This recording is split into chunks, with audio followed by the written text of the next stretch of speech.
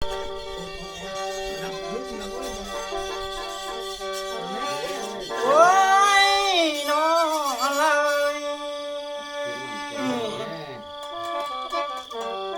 โอ้ยกระสมมาเนอะ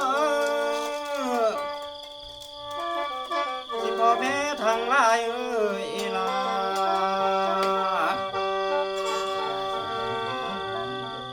โอ้ยกระสมมาเนอะตาหน่อยไหลทานก่อนเนอะเงินได้ตกสัวบ้านสิมาตาเนอสายลำบานาลาลา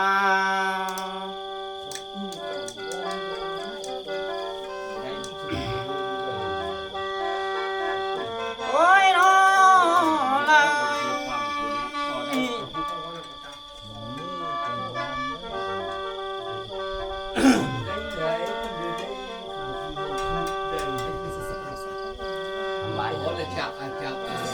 เห็นนะ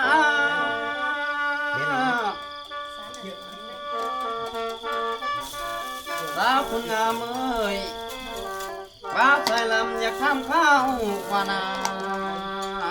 กินนะโอ้ยก็มาน้องเฝ้าฟังบ่ทันได้ข้าวทางไหน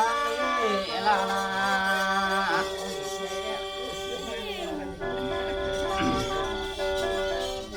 น้องเลยมาแต่บ้าน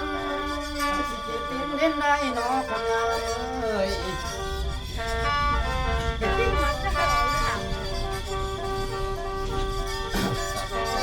อยากทำข้าวนาคนพี่น้องที่มีกูพวกแป้งแล้วอะไรคนที่นางนั้นนะมีแรงสู้ที่หัวซนเข้มร้อนแล้วก็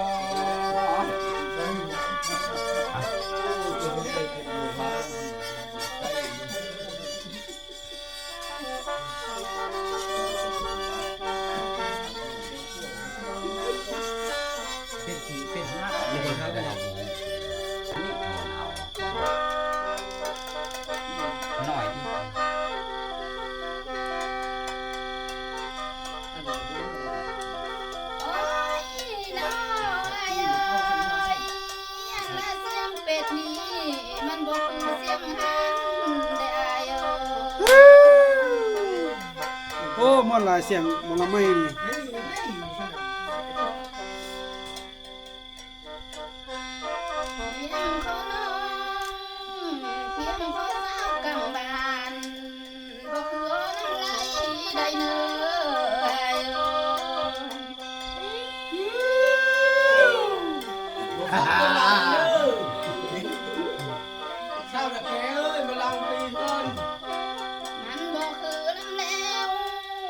ผู้ชายผู้ชายลำกันแล้วก็นอนน้ำไอ้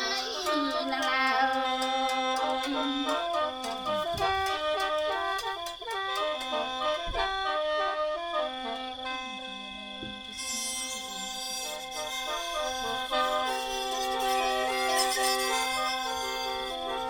พี่ไป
อ้ยโอ้ยน้อละน้อหายบทดีจังแล้วคนงามเอ้ย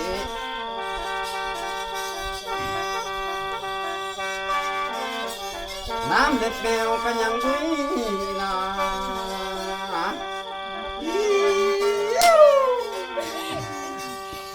แม่ขอเพียงคุยน้องสั่งจิตใจน้องนำใจนำหน้าน้องมา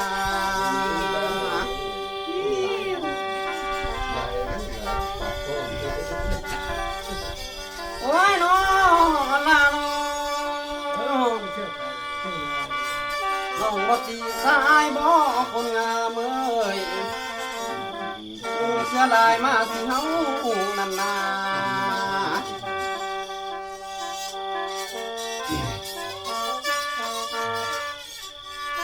โอ้ยน้อ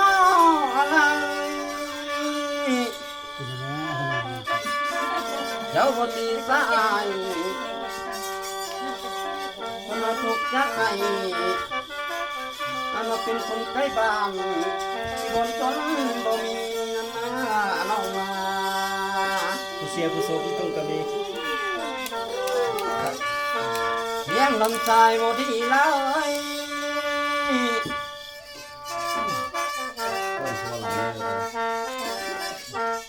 อย่าไปหลับอยู่ข้อเนื้อเสียงขอสายบ่ดีเอ้ยอย่าไปห่วงหินแป้นน้องเอ้ยน้องอย่าไปแอนเบาไอ้สาวบ้านเป็นหัวควันเนื้อนางเอ้ย อย่าไปเว้าโลเลเด้อให้เพิ่นหอควันเด้อผู้สาวนี่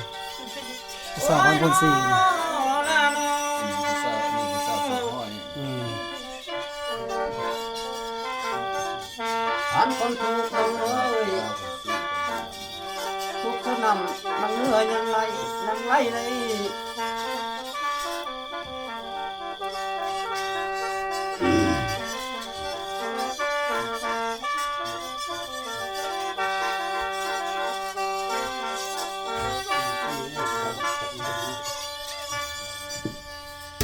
โอ้ยน้องเลย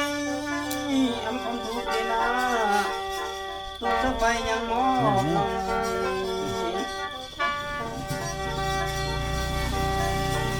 น้องบอกที่น้องอายกับคนนายเสียวได้ละได้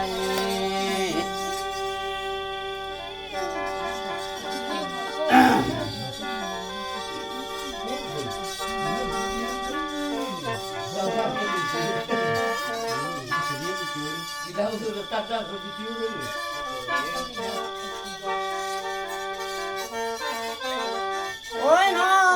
เลยโอ้ยกะละหมอดนี่เลยเสียงละไม้เสียงลูกไว้เมื่อนาเลยเสียงลำสายเอ้ยตุกเสียงป้าหวยน้อง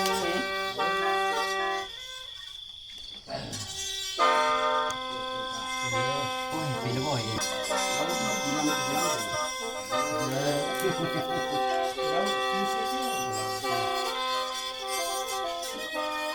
โอ้ยน้อยเอ้ยน้องอยากเมื่อนำอายนะอายเอ้ย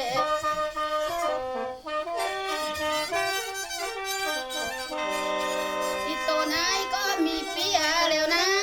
อายเอ้ย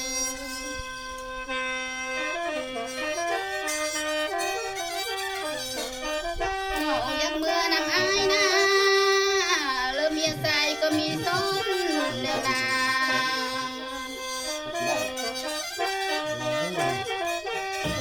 น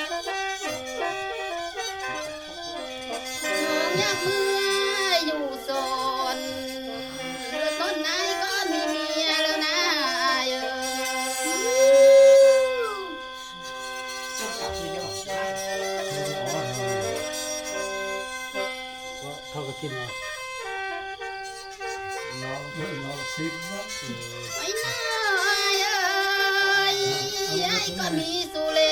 น้องขอลีกแต่ไกลนะคนงามเอ้ย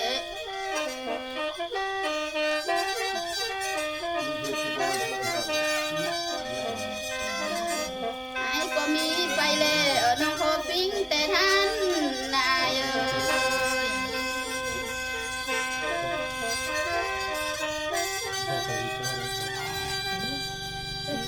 เมียอยู่ทางบ้านน้องขอตานแต่ความลมดอกเนื้อเอ้ย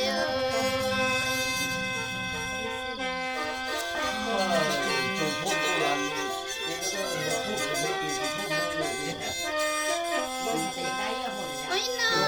ยเอ้ยน้องอยากเมื่อนำอายยันแต่ไอ้ตีน้องก็จังตั้งไม่เลยนะคนงามเอ้ย ให้เป็นญาติดาบ่มุกตามตามเป็นสักทางเจ้าเขาเลย น้องอยากเมื่อนำอายนะยันแต่บ้าใส่ลำเอ้ยที่สนางนาก็จังใส่หูกต้นนายเอ้ย โอ้ตัวเดียวตัวไฟเยอะเลย ดีแต่น้องผู้น้อยก็จังตั้งโซน เหตุเสื้อผู้นอนใส่หน้าอายเอ้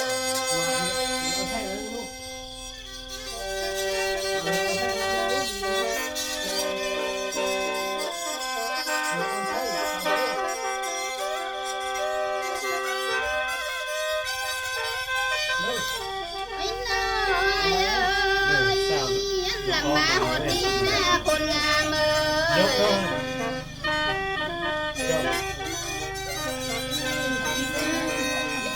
คนนางนางน้องพ่อส้มก่อนเลย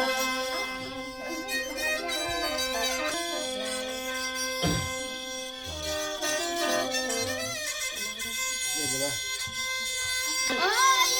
น้อยเอ้ยยันละส้มกว่าแล้ว